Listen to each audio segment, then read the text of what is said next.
इस मामले में जांच एजेंसियों ने कार्रवाई को और तेज कर दिया है। इस पूरे मामले में उत्तर प्रदेश पुलिस ने बड़ी रणनीति के तहत एक साथ सभी 8 आरोपियों के घरों पर छापेमारी की। पुलिस टीमें स्थानीय प्रशासन और जांच अधिकारियों के साथ सुबह से ही अलग अलग स्थानों पर पहुंची और आरोपियों के घरों को खंगाला गया। इस दौरान जो है घरों में मौजूद दस्तावेज, बैंक से जुड़े रिकॉर्ड, संपत्ति के कागजात और अन्य वित्तीय लेन देन से जुड़े अहम सबूतों को जब्त किया गया।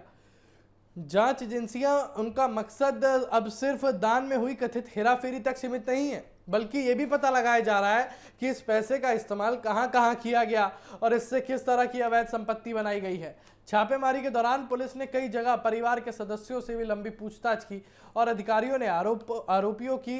पिछले कुछ सालों की आर्थिक स्थिति को समझने की कोशिश की और ये जानने का प्रयास किया कि अचानक उनकी जीवन शैली में किस तरह के बदलाव आए। कई जगह पर पुलिस को घर बंद मिले, जबकि कुछ स्थानों पर परिवार के सदस्य मौजूद थे जिनसे विस्तार से पूछताछ की गई और पुलिस ने यह भी पूछा कि आरोपियों के बैंक खातों में आने वाले लेन देन की जानकारी उन्हें कितनी थी और क्या उन्हें इस धन के स्रोत के बारे में कोई जानकारी थी। इसके साथ ही आसपास के लोगों से भी पूछताछ की गई ताकि आरोपियों की आर्थिक गतिविधियों और रहन सहन में आए बदलाव का पूरा ब्यौरा मिल सके।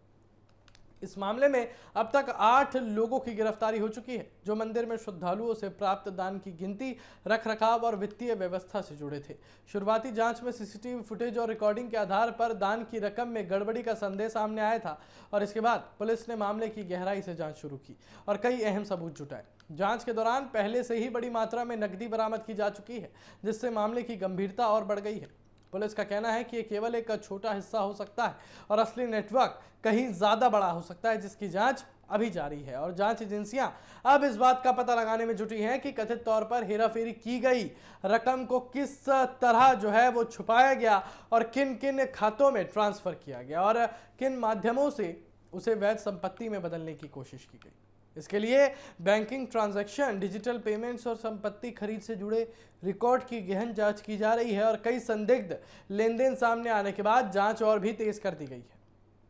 पुलिस ये भी देख रही है कि क्या इस पूरे मामले में कोई बड़ा नेटवर्क या फिर अन्य लोग भी शामिल हो सकते हैं जो अब तक जांच के दायरे से बाहर हैं। फिलहाल पुलिस का फोकस दस्तावेजी और डिजिटल सबूतों को मजबूत करने पर है ताकि कोर्ट में एक मजबूत केस पेश किया जा सके। अधिकारियों का मानना है कि छापेमारी के दौरान मिले दस्तावेज इस पूरे घोटाले की परतें खोलने में अहम भूमिका निभा सकते हैं और हाँ, आने वाले दिनों में इस मामले में और भी बड़े खुलासे होने की संभावना जताई जा रही है, क्योंकि जांच का दायरा लगातार बढ़ाया जा रहा है और हर नए सबूत के साथ ये मामला और गहराता जा रहा है।